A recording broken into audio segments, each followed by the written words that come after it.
और पुराने नियम को ध्यान में रख के लिखता है। और इसलिए जब वो लिखता है तो वंशावली अब्राहम से शुरू करता है, ताकि ये बात बताए कि यही है वो मसाया जिसका तुम क्या कर रहे थे, इंतजार कर रहे थे। जब लूका लिखता है अपने पुस्तक को, तो लूका अन्य जातियों को ध्यान में रख के लिखता है। और इसलिए जब वो वंशावली लिखता है तो वो आदम से शुरू करता है, अब्राहम से शुरू नहीं करता, आदम से शुरू करता है। और वो इस बात को बताना चाहता है यीशु मसीह केवल यहूदियों के लिए नहीं आए, यीशु मसीह समस्त अन्य जातियों के लिए आए। तो वो अन्य जातियों को ध्यान में रख के उस पुस्तक को लिखता है। जब कुरिन्थियों की कलीसिया को पत्री लिखी गई, तो कुरिन्थियों की कलीसिया में चलने वाली समस्याओं को टारगेट रखते हुए ना, पवित्र आत्मा ने लिखा ये समस्या सिर्फ कुरिन्थ की नहीं है, या हर एक कलीसिया की समस्या होगी। इसलिए पौलुस तू इन बातों को बोल मत, लिख, ताकि सिर्फ कुरिन्थ की कलीसिया ही नहीं पर आने वाली कलीसियाएं भी तेरी पत्रियों के द्वारा क्या हो जाए, आशीष होता है, उनकी कंफ्यूजन्स निकल जाए। इसलिए पवित्र आत्मा ने पौलुस को प्रोत्साहित किया उस पत्री को लिखने के लिए। और आज भी वो पत्रियां हमारे लिए, हमारी कलीसिया के लिए, हमारे व्यक्ति के जीवन के लिए लाभदायक है। तो हर एक जो पुस्तकें या पत्रियां लिखी गई उसके पीछे कुछ उद्देश्य था, और उस उद्देश्य को देखकर पवित्र आत्मा ने इस पुस्तक को लिखने, उन पुस्तकों को लिखने के लिए उनको उत्साहित किया। योना नबी भी जब इस पुस्तक को लिख रहा है तो उसके पीछे भी एक उद्देश्य है। यह पुस्तक योना के बारे में कम, परमेश्वर के बारे में ज्यादा बताता है। हालेलुया। यह बताता है योना के परमेश्वर के बारे में। मछली के बारे में इसमें 4 बार बताया गया है। निनवे शहर के बारे में या तर्शीश के बारे में, शहरों के बारे में करीबन 9 बार बताया गया है। योना के बारे में 18 बार, योना शब्द 18 बार इसमें इस्तेमाल किया गया है। पर परमेश्वर के बारे में या परमेश्वर शब्द इस पुस्तक में करीबन 38 बार आया है, 38 टाइम्स आया है। हालेलुया। तो इट्स ऑल अबाउट गॉड, है ना। ये सब योना के बारे, ये सब योना के परमेश्वर के बारे में है। आप सोचिए योना को किस प्रकार से परिचित किया जाता होगा ना। जब योना एक नबी था और हर एक जन जब योना को परिचित कराता होगा तो ये कहता होगा ये वो योना है जिसने निनवे में क्या कर दिया, जागृति लेकर आ गया। Hallelujah. You know his achievements. जब उसको इंट्रोड्यूस किया जाता था तो योना को इस प्रकार से इंट्रोड्यूस किया जाता था, ये वो योना है जिसके वजह से निनवे शहर नष्ट होने से क्या हो गया, बच गया। करीबन 1,20,000 लोगों ने योना के एक प्रचार के द्वारा उद्धार को पाया, छुटकारे को पाया। हालेलुया। तो जब इस प्रकार से एक परिचय दिया जाता है तो हर एक का कॉलर क्या हो जाता है, खड़ा होने लगता है ना। हाँ, मैंने प्रचार किया और 1,20,000 लोग ने क्या किया, उद्धार पाया। हाँ, मैंने सेवकाई के लिए हाथ बढ़ाया और इसलिए ये जो समस्या थी ये दूर हो गई। हाँ, मैंने उपवास रखा और इस उपवास के कारण हम एक जागृति को देख रहे हैं। हाँ, मैंने ऐसा कुछ किया। और योना को भी ऐसा ही परिचित किया जाता होगा, कहिए कम योना यहां पर आ गया। थालियों के बीच हम स्वागत करेंगे आज के मुख्य वक्ता को, योना को। मानो ये योना कौन है, जिसने निनवे को नष्ट होने से बचा लिया। ये वो योना है जिसके द्वारा 1,20,000 लोग बच गए। पर योना कहता है ये असली कहानी नहीं है। मैं तुम्हें बताता हूं असली कहानी क्या है। हालेलुया। मैं तुम्हें बताता हूं असली कहानी क्या है। और मैं सोचता हूं ये हर एक विश्वासी की कहानी है। हम लोग शायद बाहरी चीजों को देख के वाहवाही करते हैं, पर एक और छुपा हुआ कहानी है। अगर वहां पे परमेश्वर इन्वॉल्व नहीं होता तो सब कुछ नष्ट हो जाता।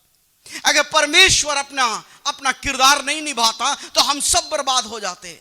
हम सब बाहरी चीजों को देखकर शायद वाहवाही करते हैं, अरे वो देखो उपवास में, और वो देखो कितना अच्छा प्रचार करता है, और वो देखो कितनी बढ़िया सेवा कर रहे हैं। बट योना कहता come on, I will tell you another side of this story. मैं तुम्हें कहानी का दूसरा भाग बताऊंगा जिसको मैं और परमेश्वर ही जानता है और उसके अलावा कोई और नहीं जानता है। वो लोग भी नहीं जानते, मल्ला लोग भी नहीं जानते, क्योंकि उन्होंने तो मुझे फेंक दिया था और उसके बाद मेरे साथ क्या हुआ उसके घटना के बारे में उनको कोई जानकारी नहीं है। निनवे के लोग भी नहीं मालूम, क्योंकि उनको तो अचानक से मैं वहां पहुंचा हुआ मिल गया। उनको भी ये कहानी नहीं मालूम। सिर्फ मैं जानता हूं, या फिर वो मछली जानता है, या फिर वो परमेश्वर जानता है। उस कहानी को आज मैं तुम्हें बताना चाहता हूं। हालेलुया।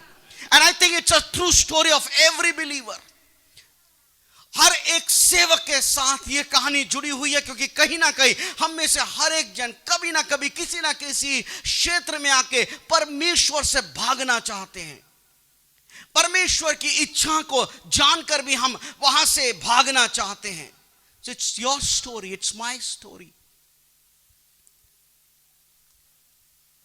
और उसके पहले पद से हम लोग पढ़ेंगे, जी हाँ, ध्यान से सुनेंगे क्या लिखा है वहां पर।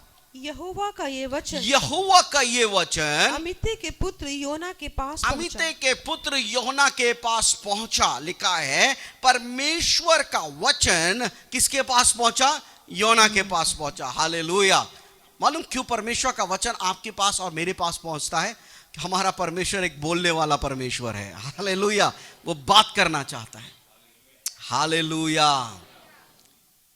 वो बोलने वाला परमेश्वर है। सुनिए आप क्या बोल रहा है। और किसी ना किसी तरीके से आज भी परमेश्वर हमसे बात करता है, डिफरेंट वेज, डिफरेंट मेथड्स। और ये जो सवेरे से लेके हम लोग शाम तक यहाँ पर बैठ के परमेश्वर के वचन को मनन करते हैं, या हर संध्या काल में कोई ना कोई प्रभु का दास हमारे साथ जुड़ के परमेश्वर के वचन को बांटता है, मैं फिर आपको बोलना चाहूंगा, वो केवल एक मनोरंजन नहीं है, वो एक टाइम पास नहीं है। परमेश्वर उनके माध्यम से आपके परिवार में, आपके व्यक्तिगत जीवन में, कलीसिया से, शहर से कुछ बातों को बोल रहा है। हालेलुया।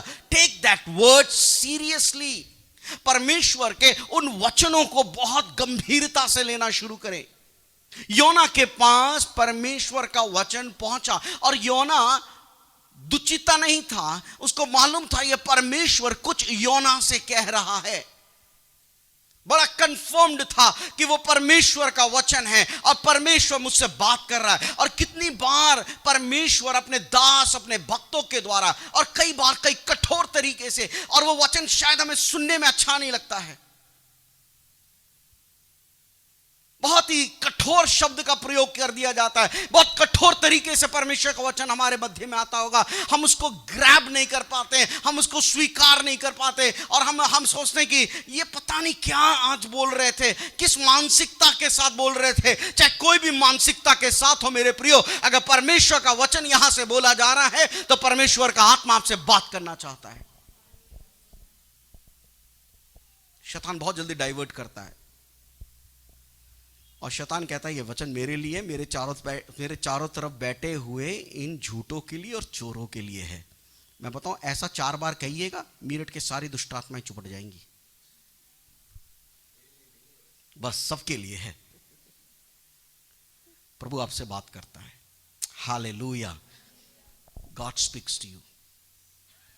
स्ट्रेट फॉरवर्डली बात करता है, आप उसको स्वीकार नहीं करते। पर तो योना ने क्या किया, उसका 3रा पद पढ़ेंगे। जी हाँ, जल्दी जल्दी। परंतु योना यहोवा के सन्मुख से तर्शीश को भाग जाने के लिए उठा और याफा नगर को जाकर तर्शीश जाने वाला एक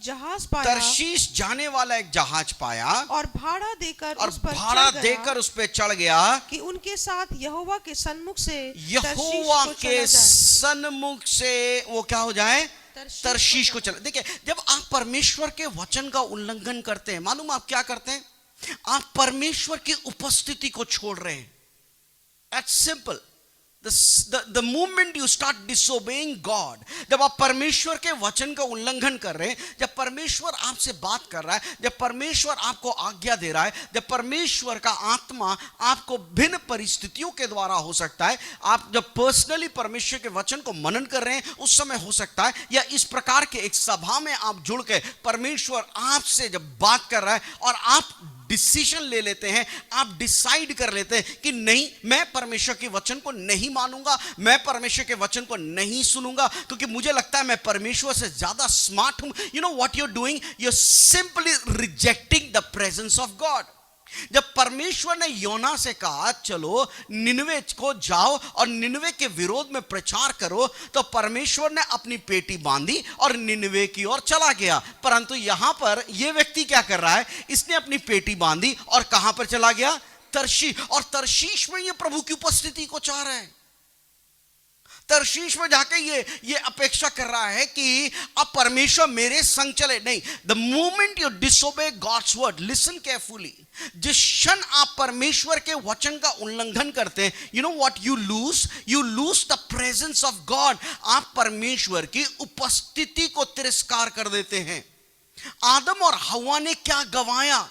अदन की वाटिका एक जियोग्राफिकल प्लेस नहीं था कि वो बहुत ही खूबसूरत था। अदन की वाटिका इसलिए खूबसूरत थी क्योंकि वहां पे परमेश्वर की उपस्थिति थी। हालेलुया। हर प्रति शाम वहां पे परमेश्वर आता था और आदम और हव्वा से बात करता था। जब अदन की वाटिका से उसको धकेला गया तो वो किस चीज से वंचित हो गए? वो परमेश्वर की उपस्थिति से वंचित हो गए। और उसका कारण क्या था? अनाज्ञाकारिता। उन्होंने परमेश्वर के वचन का क्या किया?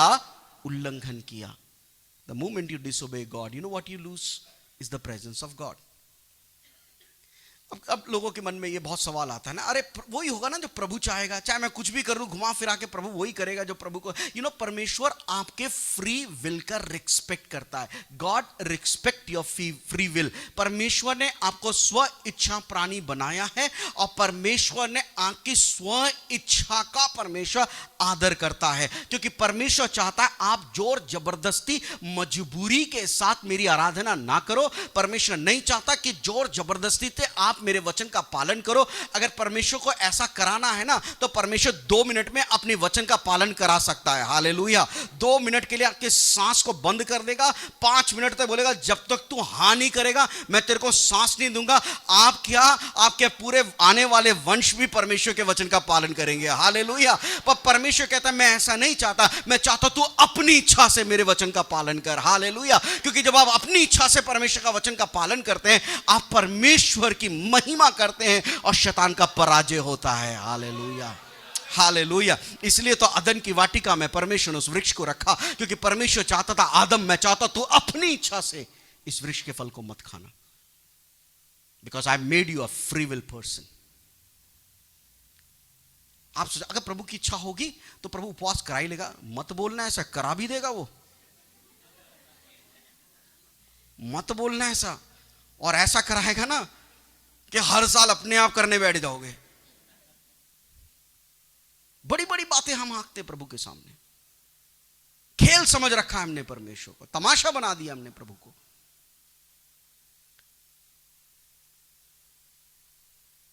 अगर परमेश्वर उससे कुछ कह रहा है then God really want him to obey।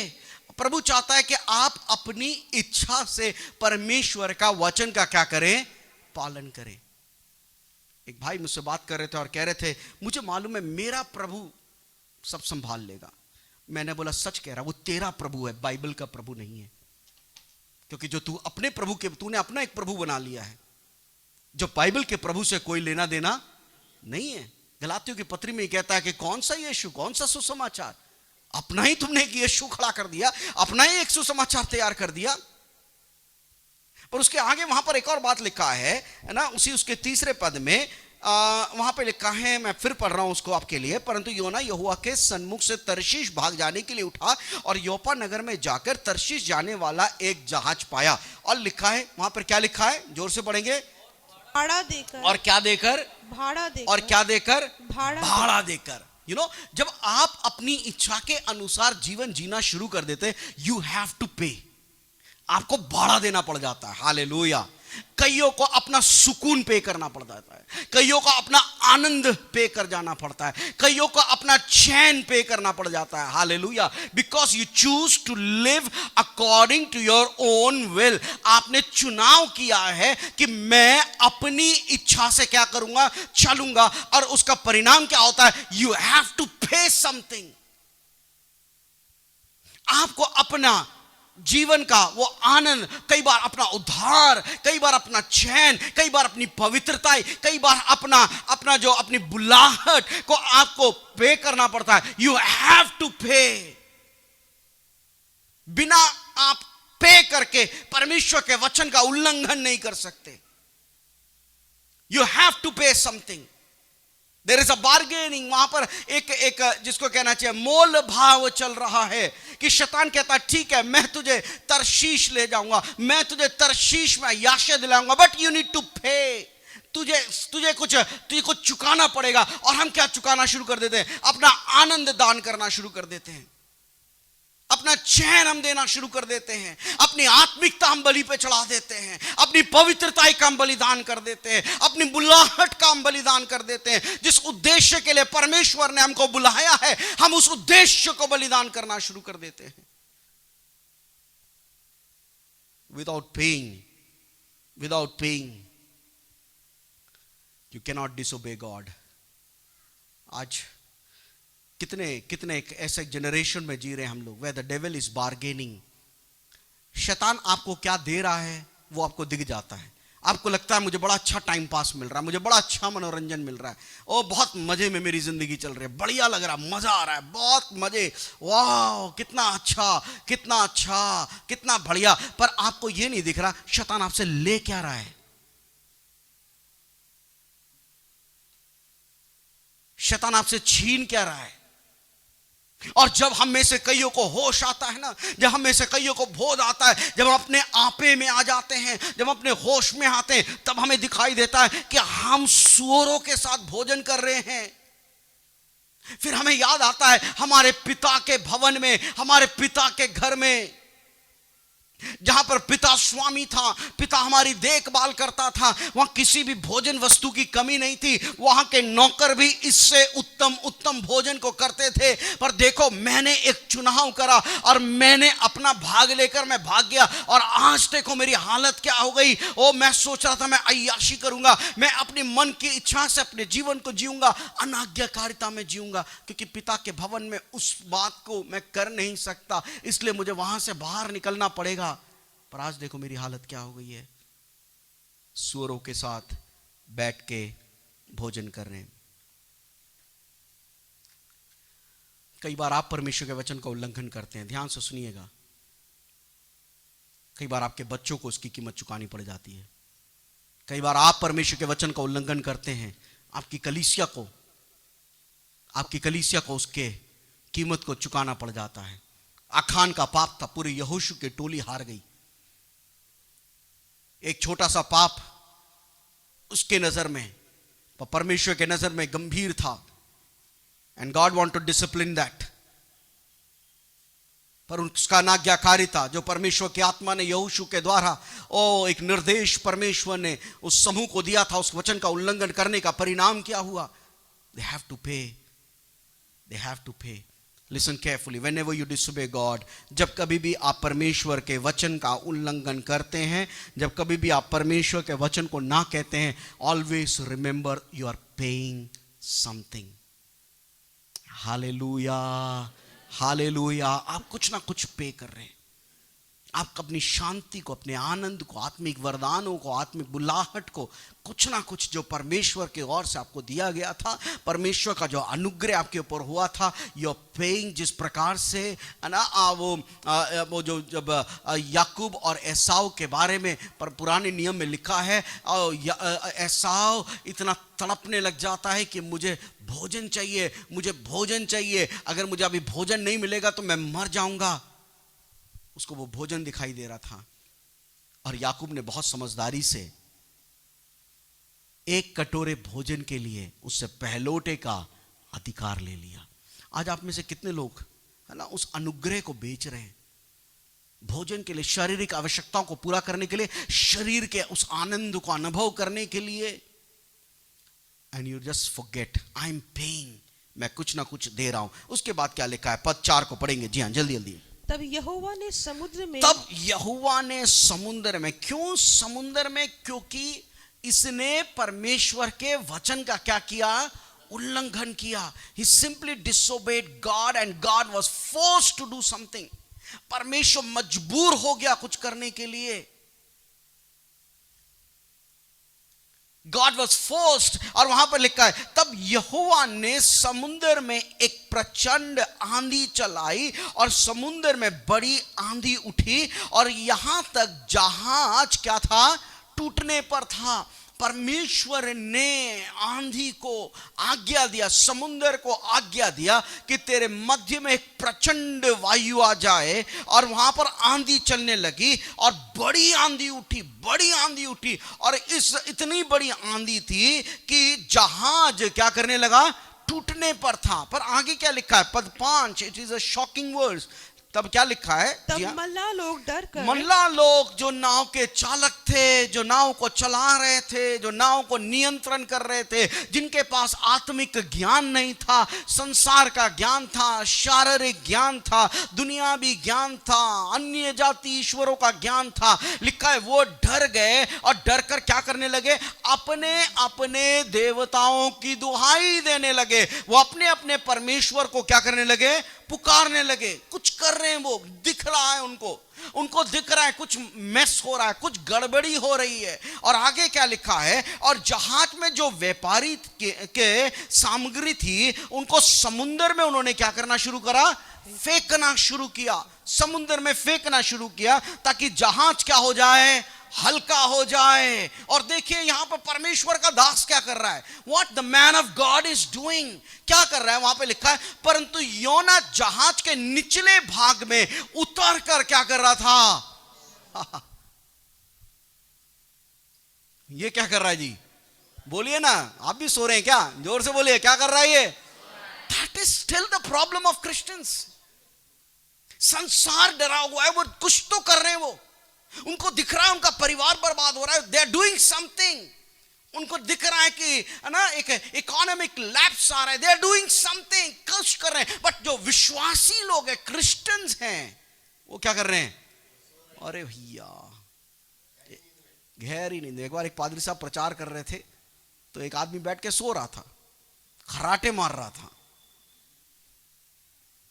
मेरे साथ एक बहुत बड़ी प्रॉब्लम, मैं खराटे लेता हूं, इसलिए मैं मीटिंग में सो नहीं सकता, मुझे जागना पड़ता है।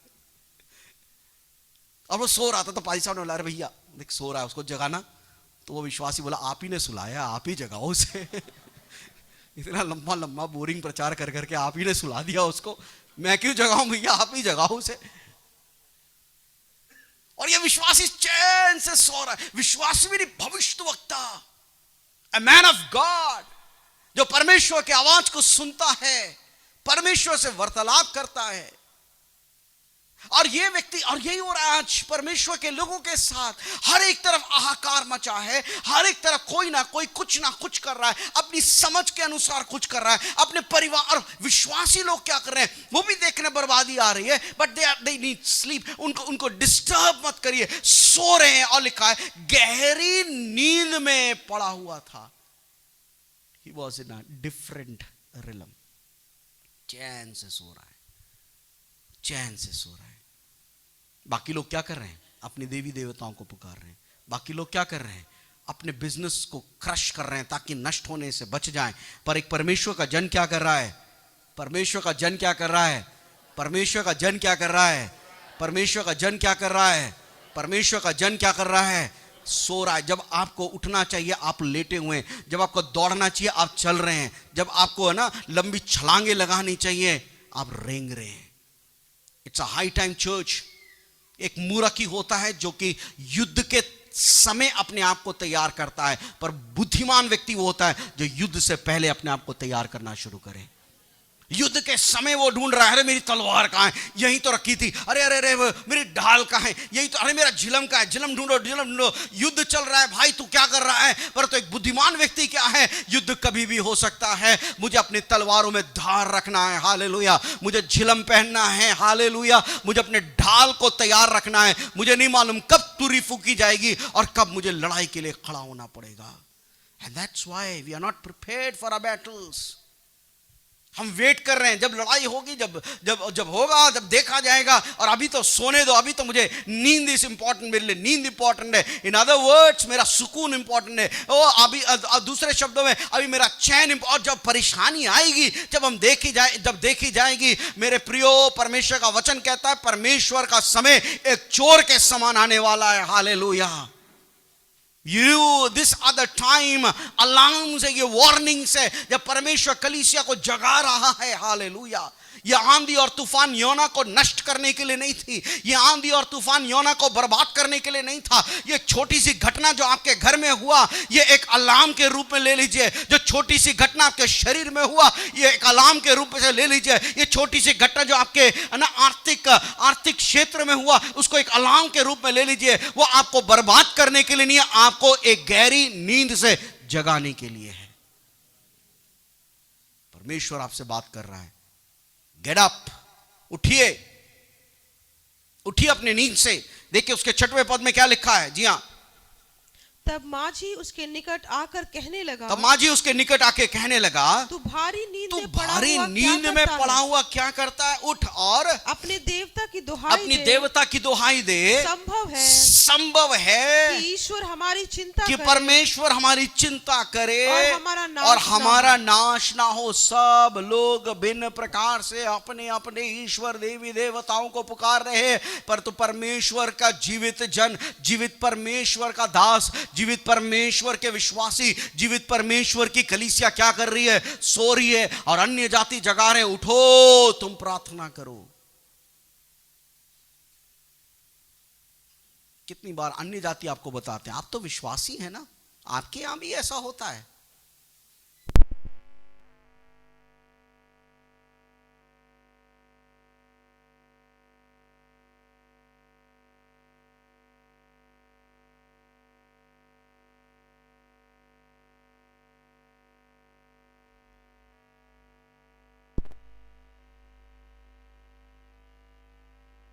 संभव है परमेश्वर तेरी प्रार्थना को सुन ले और हम नष्ट नहीं होंगे। Hallelujah, hallelujah. योना सब बातों को समझ जाता है, योना सब बातों को समझ जाता है। और उसके 15वें पद को पढ़ देंगे जल्दी जल्दी। तब उन्होंने योना को उठाकर समुद्र में फेंक दिया। योना को उठाकर उन्होंने क्या कर दिया? समुद्र में फेंक दिया। मतलब योना ने खुद ही बोला कि यह आंधी तूफान ऐसा शांत होने वाला नहीं है, है ना। जो मेस मैंने क्रिएट किया है उस मेस को मुझे ही क्या करना पड़ेगा? ठीक करना पड़ेगा। अब तुम कुछ मत सोचो, जैसा मैं बोल रहा हूं वैसा करो। तुम मुझे उठाओ और उठा के क्या कर दो? मुझे क्या कर दो? समुद्र में फेंक दो।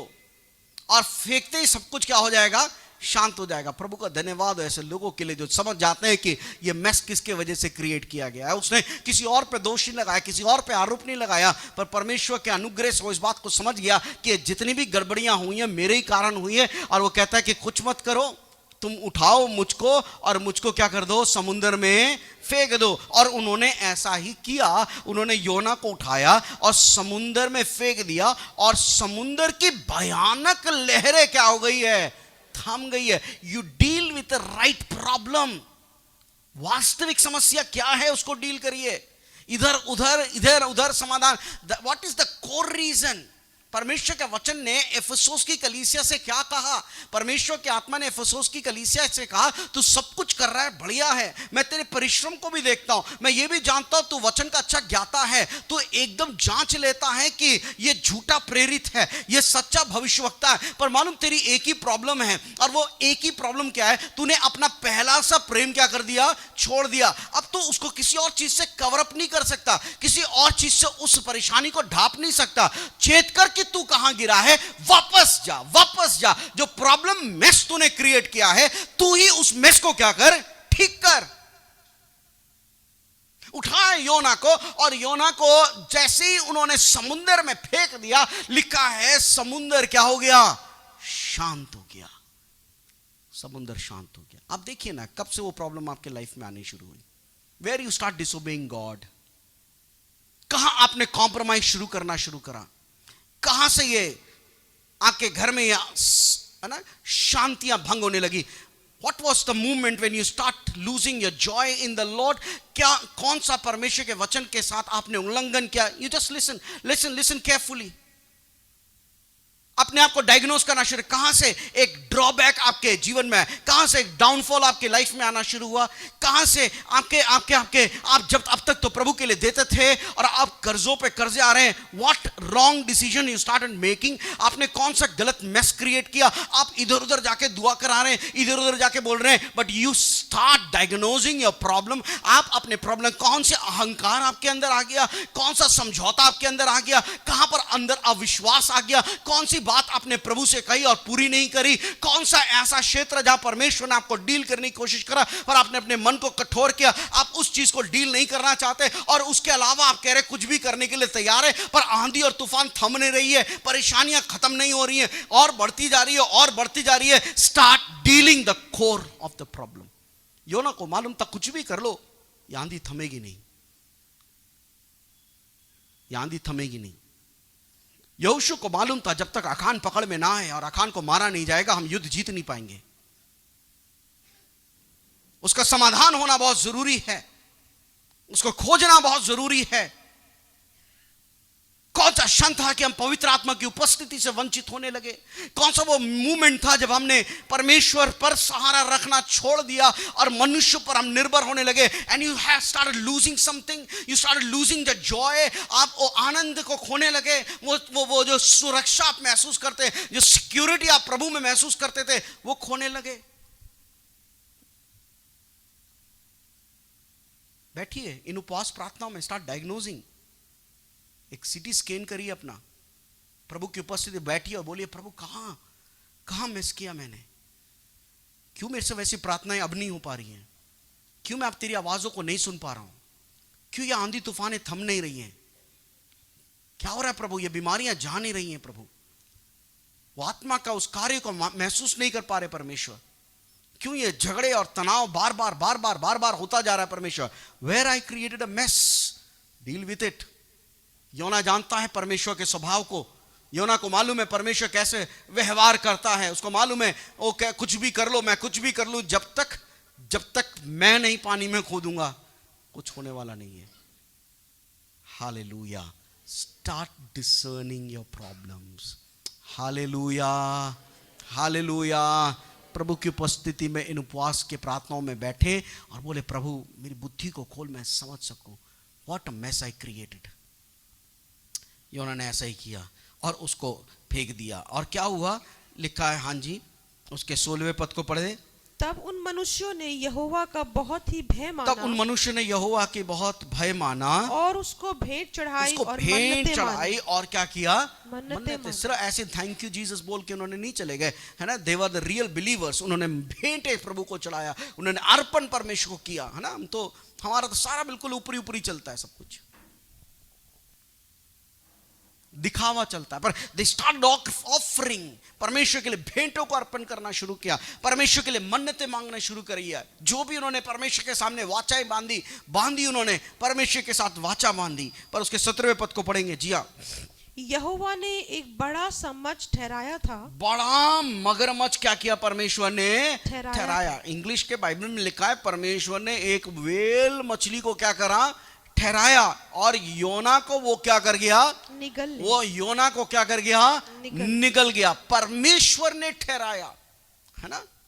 परमेश्वर ने, अब मुझे नहीं मालूम ये मगरमच्छ था या फिर व्हेल मछली था तो कुछ, है ना। और परमेश्वर ने उसको आज्ञा दे, जा ऊपर से एक व्यक्ति गिरने वाला है, अपना मुंह खोल के खड़ा हो जा। और ये मछली, व्हेल मछली चले गया और अपना मुंह खोल के खड़ा है विराट कोहली की तरह। अभी कैच आएगा और ऊपर से करते धम से नीचे गिरा, सीधा इस मछली के पेट में। और वहां पे लिखा है, और योना उस मगरमच्छ के पेट में कितने दिन रहा? कितने दिन रहा? कितने दिन रहा? 3 दिन और 3 रात। एक बार संडे स्कूल की टीचर ये कहानी सुना रही थी, है ना। सुनाते सुनाते एक और बड़ा व्यक्ति वहां पर था, किसी का पिता होगा, वो हंसने लगा। कहता है कि मगरमच्छ नहीं था, ऐसे मगरमच्छ कोई ना था, ना ये मछली थी, है ना। बड़ा कंफ्यूजन है ना, ये ऐसा हो नहीं सकता है। यही कंफ्यूजन है कि मछली था या मगरमच्छ था। तो वो बच्चा मुस्कुरा के अंकल से बोला, अंकल कोई बात नहीं, जब मैं स्वर्ग में जाऊंगा तो मैं योना से पूछ लूंगा कि वो मगरमच्छ था या फिर मछली था। तो अंकल भी मुस्कुराए और मुस्कुरा के बोले, अगर योना स्वर्ग नहीं पहुंचा तो क्या होगा बेटा? तो कह रहा, अंकल आप नरक में पूछ लेना उससे। आप क्यों परेशान होते हैं? आप नरक में उससे पूछ लेना कि वो मगरमच्छ था या फिर मछली था। क्यों डिस्कशन कर रहे हैं? हाँ, उसको मालूम है मुझे स्वर्ग जा रहा है। अगर आपको परेशानी कह रहा है, आप पूछ लेना नरक में उससे कि वो मगरमच्छ था या फिर मछली था। जो भी था, वो पेट में 3 दिन और 3 रात क्या रहा? पड़ा रहा। देखिए, जब अच्छा समय था तो योना क्या कर रहा है? गहरी नींद में सो रहा है। जब प्रार्थना का समय था, आराधना का समय था, जब 15 उपवास प्रार्थनाएं चल रही हैं, तो चैन से घर में बैठे सो रहे हैं। अरे हमारे पास टाइम नहीं है भाई साहब, पर एक समय आने वाला है, आई एम टेलिंग यू, जब आप नहीं चाहोगे तो भी आपको बैठ के प्रार्थना करना पड़ेगा। मत विवश करिए प्रभु को। मैं एक दिन प्रचार कर रहा था, एक बार है ना, आंधी तूफान से घिरा हुआ था जहाज, और यीशु मसीह नाव के एक तट पर क्या कर रहा था, तकिया लगा के सो रहा था। और ऐसे ही यीशु मसीह के एक चेले ने भी किया, जिसका नाम क्या था, पतरस। जिसको नहीं मालूम था, उसको मालूम था उससे पहले यूहन्ना बपतिस्मा देने वाले का सर काट दिया गया है, अगला सर मेरा ही कटेगा। पर तो लिखा है वो बंदी गृह में चैन से क्या कर रहा था, सो रहा था। अरे भैया, उसको बोले तू इतना कैसे सो लेता? कह रहा मेरे गुरुजी भी ऐसी थे, कहीं भी सो जाते थे वो तो। आंधी तूफान से हम गिरे हुए थे, और वहां पे लिखा है उनके जान पर आ गया था, नाव डूबने पर था, टूटने पर था। जब उनको कुछ नहीं दिखाई दिया तब यीशु मसीह को जगाया, यीशु तो चिंता नहीं ना, हम मरने जा रहे और तू यहाँ चैन से सो रहा है। मालूम यीशु मसीह क्यों चैन से सो जाता था? क्योंकि अच्छे समय में यीशु मसीह घुटने टेक कर पिता से प्रार्थना किया करता था। हालेलुया। और चेले लोग उन समयों में क्या करते थे, चैन से सोते थे। और इसलिए तो जब समय बदलता था ये बेचैन हो जाते थे, पर मेरा सर्वशक्तिमान पिता परमेश्वर चैन से सोता था। हालेलुया। विश्वास करने वाले अपने हाथों को उठा के प्रभु को धन्यवाद दे। हालेलुया। और अंगीकार करें, आने वाले दिनों में हम चैन से सोने जा रहे हैं। Hallelujah, hallelujah. क्योंकि जो समय प्रभु हमें दे रहा है हम उसको प्रार्थना में उपयोग करेंगे। संसार बेचैन हो जाएगा, हाहाकार मच जाएगा, पर परमेश्वर के भरोसा करने वाले लोग परमेश्वर पर भरोसा करने के कारण स्थिर खड़े रहेंगे। चाहे पृथ्वी उलट जाए, समुंदर फेन उठे, खुदावन पे भरोसा करने वाले लोग टिके रहेंगे। हालेलुया। मालूम क्यों? क्योंकि इन्होंने अच्छे समय पर अपने सृजनहार को पुकारा है। Hallelujah, hallelujah, hallelujah. मुंह खोल के बोलिए hallelujah. Start praying in your good days. अच्छा समय परमेश्वर आपको दे रहा है, विश्राम का समय आपको दे रहा है। अपने अभिलाषाओं में मत जिए। Start sitting in the presence of God. इन समयों को आप उपयोग करें, प्रभु की उपस्थिति में ठहरे, प्रार्थना करें, प्रार्थना करें। ओ योना अच्छे समय में प्रार्थना नहीं कर पाया, अच्छे समय में वो चैन से सो रहा था, नींद में था, पर अब परिस्थितियां बदल गई है। अब उसके दूसरे अध्याय पद 1 को पढ़िए, दूसरे अध्याय पद 1 को जल्दी जल्दी पढ़ेंगे, मेरा समय समाप्त हो गया। लिखा तब योना ने उसके पेट में से अपने परमेश्वर यहोवा से क्या करा? उसने प्रार्थना किया। कहां से बैठ के प्रार्थना कर रहा है? मछली के पेट में बैठ के प्रार्थना कर रहा है। हालेलुया। ओ जब तुझे सुख सुविधाएं दी गई थी, आराम सा एक कुर्सी दिया गया था, उस समय तूने क्या किया? उस समय तू चैन से सो रहा था, ओ समय को आनंद के साथ बिता रहा था। पर आज समय बदल चुका है। हालेलुया। आज तू मछली के पेट में बैठ के क्या कर रहा है? दुआ कर रहा है। मत मजबूर करिए, मत मजबूर करिए। ये सताव कलीसिया को नष्ट करने के लिए नहीं है, पर मैं बोलना चाहता हूं ये सताव आज कलीसिया की जरूरत बन चुकी है, ताकि कलीसिया अपने नींद से जागना शुरू करे। हालेलुया। यह सताव कलीसिया की एक जरूरत बन चुकी है, आपकी और मेरी एक जरूरत बन चुकी है। हम इतने लापरवाह हो चुके अपने मसीही जीवन में, हम इतने लापरवाह हो चुके हैं कि आज हमारी एक जरूरत बन चुकी है कि कोई हमें नींद से जगाए, ताकि हम दुहाई देना शुरू करें प्रभु को। मालूम एक दो चीजें होती हैं, याद रखिएगा। एक होता है कंफर्ट और एक होता है कठिनाई। कंफर्ट में जब ज्यादा इंसान जाता है ना, उसका मन मोटा होने लगता है, सुन होने लगता है, फिर उसको कोई वचन से मतलब नहीं, आराधना से मतलब नहीं, सब औपचारिकता होती है। ठीक है, जाते हैं ना हम लोग हफ्ते में एक बार, बहुत है, और दुनिया भर की बातें उनके जीवन में आ जाती है। और परमेश्वर का दास याकूब कहता है वो वध किए हुए मेमने के समान है, कटने जा रहे हैं ना। वो जिस प्रकार से कसाई एक मेमने को, एक भेड़ को तैयार करता है काटने के लिए, उनका जीवन भी ऐसा है। किसी दिन खट शैतान खत्म कर देगा उसको। इसलिए कंफर्ट में कभी भी अपने मन को मोटा होने मत दीजिए। एक रेगुलर फास्टिंग प्रेयर का बिहेवियर रखिए। अपने मन को तोड़िए, कठोर मत करिए, सुन मत करिए। दूसरा होता है कठिनाई का समय, और इसको भी अगर हमने सही से डील नहीं किया ना तो हमारा मन फिर कुड़कुड़ाने लगता है, बड़बड़ाने लगता है। हर बात में हम कुड़कुड़ाने और बड़बड़ाने लगते हैं। ये दोनों एक्सट्रीम कंडीशंस हैं, but you really learn to deal with it.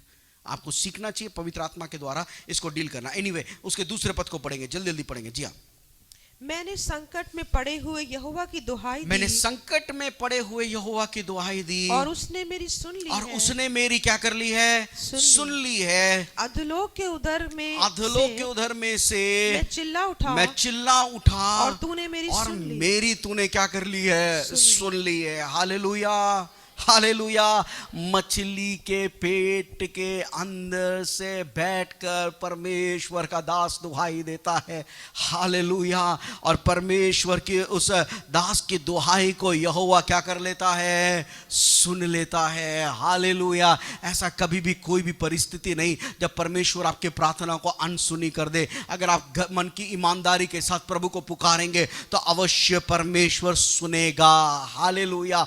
पर परमेश्वर ने उसको छुटकारा देने से पहले दो चीजें उसके जीवन में करा। पहली बात, उसको एक प्रकाशन दिया, और दूसरी बात, उसके जीवन को समर्पित किया। बोलिए, पहली बात उसने क्या दिया? उसको प्रकाशन दिया, और दूसरी बात उसको क्या दिया? परमेश्वर ने समर्पण दिया। फिर से बोले, पहली बात उसको परमेश्वर ने क्या दिया? प्रकाशन दिया, और दूसरी बात परमेश्वर ने उसको क्या दिया? समर्पण दिया। किसी भी समस्या से निकालने से पहले परमेश्वर चाहता है कि आप एक प्रकाशन को प्राप्त करें, और दूसरी बात अपने जीवन को रीडेडिकेट करें। हालेलुया। फिर से प्रभु के हाथों में पुनः रीति से क्या करें? समर्पित करें। 8वें पद को पढ़िएगा, देखिए उसको क्या प्रकाशन मिलता है। जी हाँ। जो लोग धोखे की व्यर्थ वस्तुओं पर मन लगाते हैं। ध्यान से सुनिए, जो लोग धोखे की व्यर्थ वस्तुओं पर क्या लगाते हैं? मन लगाते हैं। हालेलुया। वे अपने करुणा निधान को क्या कर देते हैं? छोड़ देते हैं। This was the revelation God gave to Jonah. परमेश्वर ने अपने भक्त को यह प्रकाशन दिया, जो व्यक्ति जो लोग धोखे की वस्तुओं पे, आराम में, संसार की अभिलाषाओं में, पाप में, गंध में, संसार के उन चीजों में अपने मन को लगाना शुरू कर देते हैं, परमेश्वर करुणा निधान उसको क्या कर देता है? उसके हाल पर क्या कर देता है? छोड़ देता है। That is the truth. You know one thing, God never compromises. God never compromises. God never compromises, no matter what. He will never compromise. रोशनी और अंधकार का कोई मेल नहीं है। अगर आप कहते हैं मैं प्रभु के साथ चलता हूं और अंधकार में चलते हैं, तो प्रभु कहता है तुम झूठ बोलते हो। एक रेवलेशन परमेश्वर ने योना को दिया, और योना इस बात को अंगीकार करता है, धोखे की व्यर्थ बातों पर जो लोग मन लगा लेते हैं। कोई भी नाम दे दीजिए इस धोखे को आप, करुणा निधान उसको क्या कर देता है? छोड़ देता है। कहता है जी ले अपनी जिंदगी। You are inviting the problems, है ना। हम लोग जब विश्वासी लोग हैं ना, we have to structure our life within the walls of God's word. हमारी जिम्मेदारी हो जाती है कि हम अपने जीवन को परमेश्वर के इस वचन के आधार पर क्या करना शुरू करें? निर्माण करना शुरू करें। We have to structure our life. हमें एक डिसीजन लेना पड़ेगा। आप ये मत सोचे मैं जैसा जीना चाहूं और प्रभु जी, और प्रभु सुन लेगा, हां जी मेरा बेटा आ जाओ। We all are creating our own God. Second thing, rededication. क्या है वो रीडेडिकेशन? जी हाँ, उसका 9 पद, परंतु मैं ऊंचे शब्द से धन्यवाद करके, मैं ऊंचे शब्द से धन्यवाद करके तुझे बलिदान चढ़ाऊंगा, जो मन्नत मैंने मानी है उसको पूरी करूंगा। उद्धार यहोवा ही से होता है। हालेलुया। ही रीडेडिकेटेड हिज लाइफ। उसने अपने आप को क्या किया? प्रभु के सामने समर्पित किया, और बोला मैं ऊंचे शब्द से तेरा धन्यवाद करूंगा।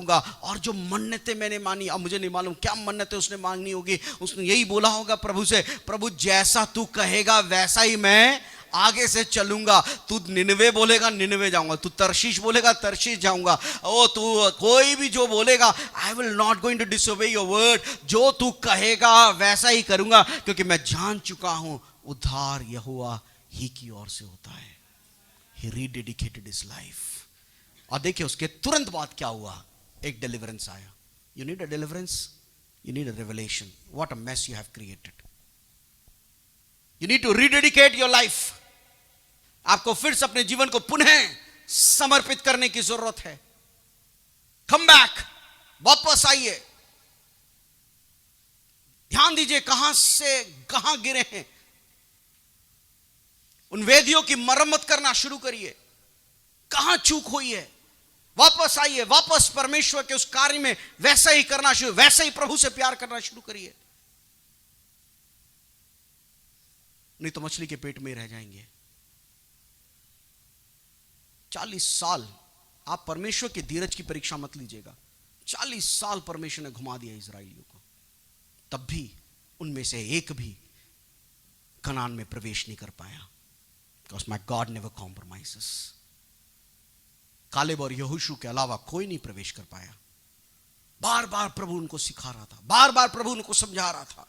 मूसा जैसे एक अगुवे होने के बावजूद भी वो हठीली जाति और कठोर जाति जो परमेश्वर के वचन के अनुसार अपने आप को नम्र करने के लिए तैयार नहीं थी, परमेश्वर ने अपने आप से एक वाचा बांधी, इनमें से एक भी विश्राम के स्थान में नहीं प्रवेश करेगा। It's a time when we are in the fasting prayer. हम जब उपवास की प्रार्थना में हैं, ये समय है मेरे प्रिय भाई, मेरे प्रिय बहन, कि हम प्रभु की उपस्थिति में बैठें, रेवलेशंस को प्राप्त करें। Where the mess has been done, Lord, rededicate करें। और उसके अगले ही पद में लिखा है, और यहोवा ने मगरमच्छ को क्या दिया? आज्ञा दी। हालेलुया, बोलिए, यहोवा ने मगरमच्छ को क्या दिया? आज्ञा दिया। Hallelujah, hallelujah. मैं आज बोलना चाहता हूं, if you have receive this word, आज परमेश्वर आपकी परिस्थिति के ऊपर कुछ आज्ञाएं देने जा रहा है। हालेलुया, आपकी बीमारियों को आज्ञा देने जा रहा है, आपके श्राप को आज्ञा देने जा रहा है। हालेलुया, आपके बंधनों को आज्ञा देने जा रहा है। हालेलुया, अंधकार की शक्तियों को आज्ञा देने जा रहा है। छोड़ दे इसको। Hallelujah, hallelujah. The God is going to command your situation. Hallelujah. इतने सालों से उस परिस्थिति में परिणाम नहीं आया, आज एक प्रकाशन और आज एक समर्पण की जरूरत है। The moment you do that, the God will say, let there be light, and there will be light. Hallelujah. नौकरियों के द्वार खुल जाएंगे। जो काम कई सालों से रुका हुआ है, परमेश्वर उस काम को क्षण भर में कर देगा। When you start saying, God, I'm going to rededicate my life. परमेश्वर ने उस मगरमच्छ को आज्ञा दिया, और लिखा है उसने योना को क्या कर दिया? है ना, स्थल पर क्या कर दिया? स्ट्रेट लैंडिंग हुई जी, ठाचाक। अब उसने आंखें खोला तो उसको लगा, अरे प्रभु जी फिर निनवे। प्रभु की योजना नहीं बदली। And that make him God. वही है जो उसको परमेश्वर बनाता है। He doesn't have any B plan for you. उसके पास आपके लिए कोई B plan नहीं है। चलो ये फेल हो गया था, I have a B plan. वो कहेगा कुछ भी हो जाए, यही कराना है मुझे तुझसे। Hallelujah, hallelujah, hallelujah, hallelujah. You will receive or you will won't receive. That's it. He doesn't have any B plan. Don't miss that great plan that God has for your life. और वहां पे लिखा है, जब वो स्थल पर क्या हो गया? उखल गया। और फिर लिखा है उसका, जी हाँ, उसका पहला पद 3 अध्याय का, तब यहोवा का ये वचन, यहोवा का ये वचन दूसरी बार योना के पास दूसरी बार योना के पास पहुंचा। उठकर उस बड़े नगर निनवे उठकर उस बड़े नगर निनवे की ओर जा, और जो बात मैं तुझसे और जो बात मैं तुझसे कहता हूँ उसका उससे प्रचार कर, और उससे उसका क्या कर? प्रचार कर। परमेश्वर ने अपने मन नहीं बदला, ना ही परमेश्वर ने अपना वचन बदला। हालेलुया। Second time. और वो मुझे रियली एक्साइट करता है। मैं बोलना चाहता हूं परमेश्वर सेकंड टाइम भी, थर्ड टाइम भी, फोर्थ टाइम भी, फिफ्थ टाइम भी, सिक्स टाइम भी, सेवन टाइम भी, एट टाइम भी बात करने वाला परमेश्वर है। Hallelujah. He never give up. वो हार नहीं मानता, वो बार बार आपसे बात कर रहा है, वो बार बार और फिर आज याद दिला रहा है, तुझे मालूम है तेरी बुलाहट क्या है, तुझे मालूम है मैंने तुझे क्यों बुलाया है, तुझे मालूम है मैंने संसार में तुझे क्यों रचा है, तुझे मालूम है मैंने तुझे उद्धार क्यों दिया है, तुझे मालूम है मैंने तेरे को अनुग्रह क्यों दिया है, मुझे मालूम है मैंने तुझे आरोग्य क्यों दिया है, तुझे मालूम है मैंने तुझे चंगाई क्यों दिया है। Because I have a purpose for your life. Go. Nineveh जा और उसके विरोध में जाकर क्या कर, प्रचार करना शुरू कर। हालेलुया। आज सवेरे के समय प्रभु की योजना आपके लिए नहीं बदली है। Hallelujah. Still he wants to use you like a mighty warrior. परमेश्वर आज भी आपको एक बलवंत योद्धा के समान इस्तेमाल करना चाहता है। हालेलुया। आइए उन धोखे से बाहर निकले and just submit ourselves into the hand of God and say प्रभु जैसा तू चाहे मुझको इस्तेमाल करना शुरू कर। हालेलुया। अपने शरीरों पे तरस मत खाइए, मत करिए इतना लाड इस शरीर से, मत करिए इतना लाड, थक जाएगा। ये just give it। प्रभु ये देह तेरी है, जैसे भी है तो अपनी महिमा के लिए इस्तेमाल कर। आइए अपने स्थानों पर खड़े हो जाएंगे। हालेलुया। मुंह खोल के प्रार्थना करना शुरू करें। It's a time for two things. दो चीजों के लिए ये समय मैं आपको देना चाहता हूं। पहली बात, hallelujah, just take the revelation from the Lord. Revelation, परमेश्वर से एक प्रकाशन को प्राप्त करें, प्रकाशन को प्राप्त करें। अगर आप मछली के पेट में हैं तो उसको मिस मत करिए। Just say God help me Lord to understand the fact। उस वास्तविकता को समझने के लिए पवित्र आत्मा तू मेरी सहायता कर, उस वास्तविकता को समझने के लिए तू मेरी सहायता कर परमेश्वर। दूसरी बात जो आप करें, जस्ट रीडेडिकेट योर लाइफ, अपने आप को फिर से प्रभु के हाथ में पुनः स्थापित करें। प्रार्थना करें, कोई इधर उधर ना देखे, just call upon the Lord। Hallelujah. कोई इधर उधर ना देखे। Come out, come out, come out, come out, come out। Rakande raba shambe raba laba shambere। Hallelujah। Tu raba shamdana ribi kaudaba। Hallelujah, hallelujah। He is God and you are not। Just surrender yourself। अय्यूब कहता है, परंतु ये बात, एक ही बात, और उसी बात पे वो अड़ा रहा, कौन उसको उस बात से फिरा सकता है? जो कुछ उसका जी चाहता है वही वो करता है। मैं जानता हूं कि वो सब कुछ कर सकता है और तेरी युक्तियों में से कोई युक्ति रुक नहीं सकती। हमारा परमेश्वर स्वर्ग में है, जो वो चाहता है वही करता है। और परमेश्वर का आत्मा इस प्रकार से कहता है, नीति वचन 1 अध्याय उसके 33वें पद में, पर तू जो मेरी सुनेगा वो निडर से बसा रहेगा और बेखटके सुख में रहेगा। कौन? जो मेरी सुनेगा। आज अपने मन को कठोर ना करें। ओ सब मैं देता हूं, सब मैं देता हूं। आप में से कोई लोग घुटनों में आना चाहता है, घुटनों में आ सकते हैं। सब मैं, इस वचन को इस प्रकार से व्यर्थ ना करें। ओ सब